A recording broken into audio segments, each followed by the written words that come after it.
Et bien salut à tous, on se retrouve aujourd'hui pour la review du chapitre 248 de Jujutsu Kaisen.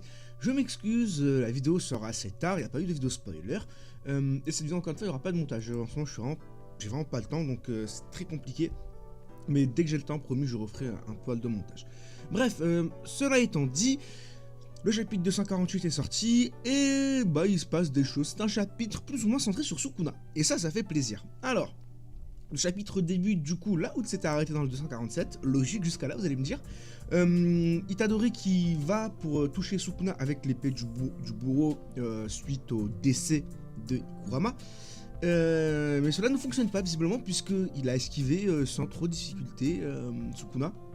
Voilà, donc on voit Itadori qui est un peu pas dépité mais qui est là en mode ah comment ça j'ai raté, vous voyez. Et l'épée du bourreau qui se désintègre. Et juste après Sukuna qui le frappe littéralement, qui se bat avec lui, mais bon, Itadori qui arrive à parer les coups visiblement, et je pense que Sukuna attaque quand même un minimum rapide, hein, donc s'il arrive à parer des coups de Sukuna, c'est que Itadori vraiment, plus le temps passe, plus il évolue quoi. Juste après, on a Sukuna qui le tranche, littéralement avec son sort, mais il y a un petit problème, puisque Sukuna explique qu'en fait, même après la mort de Higurama, son sort de foudre, donc le sort de foudre de Sukuna, reste inutilisable. Et oui, puisque je vous rappelle que Sukuna a été jugé. Et tout le monde pensait qu'il allait être condamné à mort, mais en fait la seule condamnation qu'il a eue c'est le fait qu'il ne puisse pas utiliser son outil ou son sort de foudre. On sait pas encore. En gros son outil sert à utiliser la foudre, mais sans son outil il peut tout de même utiliser la foudre, vous comprenez? Donc en gros là il peut plus utiliser son sort de foudre, donc il est là en mode ah ouais quand même, donc même après sa mort je peux pas utiliser ça. Et autre chose, il explique qu'en fait qu'il est surpris que Itadori soit totalement régénéré. Il se dit putain c'est bizarre quand même, je vais quand même trouer l'estomac et tout, et là il est complètement guéri. Au même moment on a Wiwi et Kirara qui arrivent pour récupérer le cadavre entre guillemets de Higurama. Et juste après, ces deux-là se déplacent. Donc là, on a Sukuna qui... je vous ai dit, c'est un chapitre vraiment focalisé sur Sukuna qui explique que ouais, ça doit être ces deux-là qui ont pris le cadavre de Gojo pour l'emmener à Shoko Hirei. Mais que le fait de faire ça, ça sert à rien puisque il est impossible de soigner quelqu'un qui est à moitié... en gros, pour faire simple, le sort d'inversion, déjà, c'est compliqué de l'utiliser sur soi et ça ne fonctionne pas... selon le fonctionnement, selon la personne, ça fonctionne pas tant que ça. Alors dites-vous que si déjà ça fonctionne pas bien sur quelqu'un quand il l'utilise sur lui-même, si c'est quelqu'un d'autre, si Shoko qui utilise ce sort d'inversion sur, je sais pas moi, Gojo, sur Higuruma, sur Itadori, bah ça fonctionne encore moins. Ça fonctionne pas à moitié, vous vous rendez compte? Donc imaginons que le sort d'inversion il fonctionne à 50% sur vous. Si Shoko l'utilise d'elle-même et que c'est pas vous qui l'utilisez, bah ça va fonctionner à 25%. Donc c'est pas beaucoup. Hein. Donc il trouve ça un peu débile, en fait ça sert à rien selon lui. Et surtout que bah le sort de Shoko, le sort d'inversion de Shoko n'est fondamentalement différent de celui de Gojo ou bien de celui de Sukuna lorsqu'ils l'utilisent. Eux c'est vraiment un sort d'inversion assez spécifique. Ce qui veut dire qu'en gros que Itadori a appris à utiliser le sort d'inversion plus ou moins tout seul. Et oui, et que c'est pas Shoko qui le soigne. Ce qui veut dire que Itadori maîtrise le sort d'inversion. Et ce, en l'espace d'un mois. Et oui, et ça franchement, faut qu'on en parle. Itadori qui réussit à... Itadori c'est un génie. C'est un génie de toute façon. C'est pas pour rien que Gojo le considère comme l'un de ses potentiels successeurs.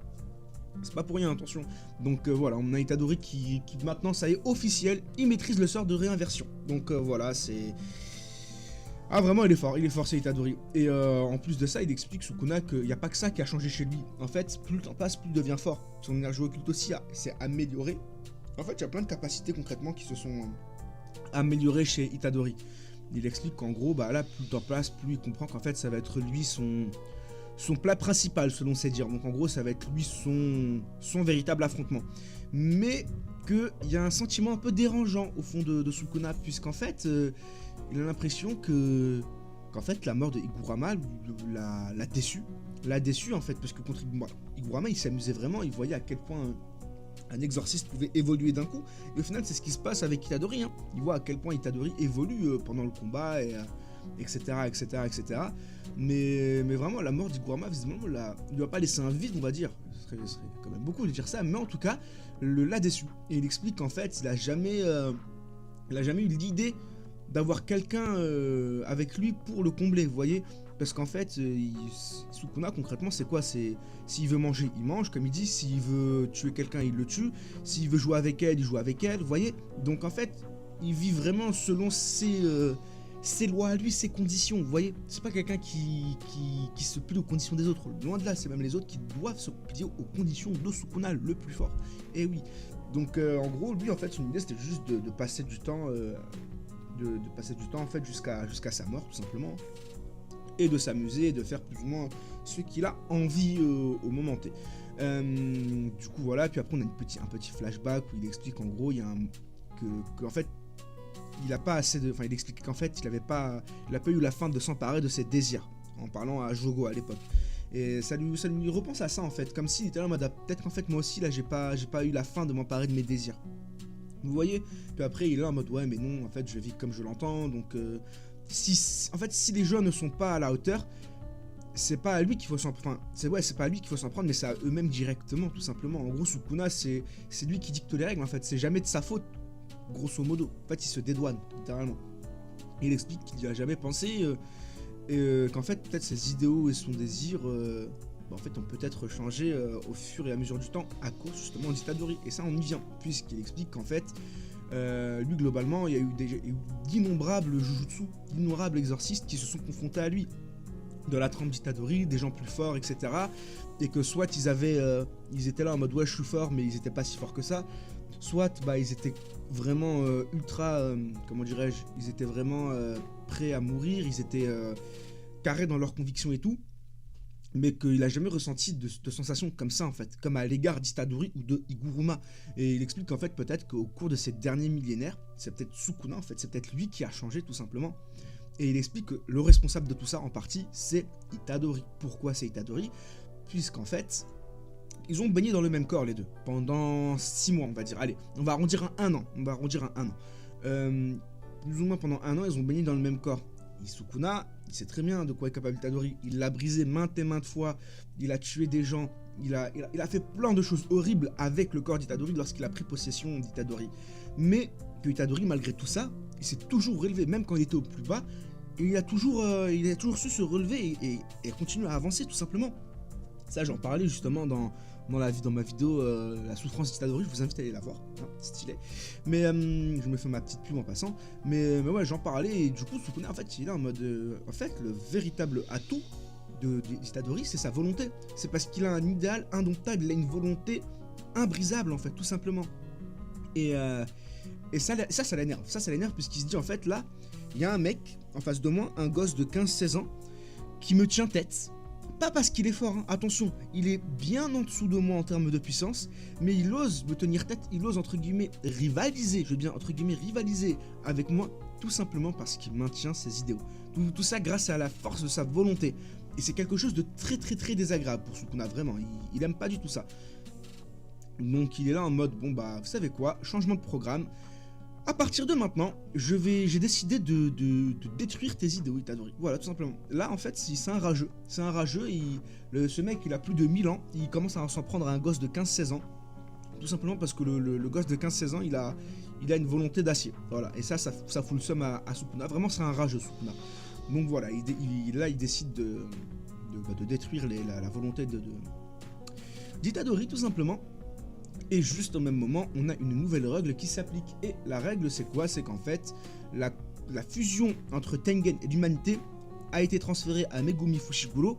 Et qu'en d'autres termes, quand Megumi va vouloir activer cette fusion, bah, la fusion s'activera. Et c'est plus Kenjaku qui maîtrise ce truc.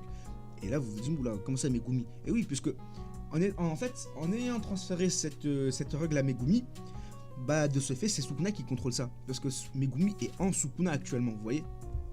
Donc forcément c'est compliqué. Maintenant c'est Sukuna qui décide. Et du coup Sukuna il explique, ah ouais si ça arrivait ça veut dire que Kenjaku il est mort. Ça veut dire que Yuta Okotsu il a tué Kenjaku. Bizarre, vous voyez. Donc voilà, visiblement Kenjaku est bel et bien mort. Ça y est, officiel. Il n'y a plus de retour possible en arrière. Sauf que, et oui, du coup là forcément ça vient décrédibiliser les théories que j'ai fait par rapport à Kenjaku qui allait peut-être posséder Gojo ou Yuta. Donc là-dessus, pas de souci, hein. Je suis même content que ça arrive en fait, que ça soit décrédibilisé, dans le sens où bah, ça veut dire que Gege nous a surpris. Et oui, s'il nous prenait la position de Yuta et de Gojo, on aurait été content entre guillemets, ça aurait été stylé, mais ça aurait été prévisible. Là, c'est imprévisible. Là, en fait, ouais, Kenjaku il est vraiment mort. Et en fait, là, concrètement, il va revenir d'une autre façon, mais pas en tant que ce que nous on a pensé justement. Donc voilà. Donc en gros là il y a, en fait il y a, comment dirais-je, il y a, comment il s'appelle, vous savez, j'oublie son nom à lui à chaque fois, j'oublie son, Takaba. Ouais, il me semble que c'est Takaba qui explique qu'en vrai si on est tous sous le règne de Sukuna, c'est pas plus mal. Il préfère être sous le règne en gros de Sukuna parce que Sukuna c'est le plus fort.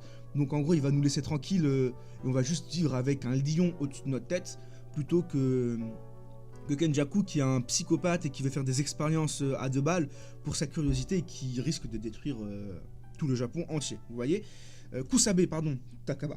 Excusez-moi, Kusabe, ça m'est revenu. Du coup voilà, donc Sukuna il commence à expliquer un peu le plan. En gros, il va commencer par tuer tous les exorcistes, pour faire simple, hein. Puis ensuite il va tuer tous les joueurs de la traque mortelle.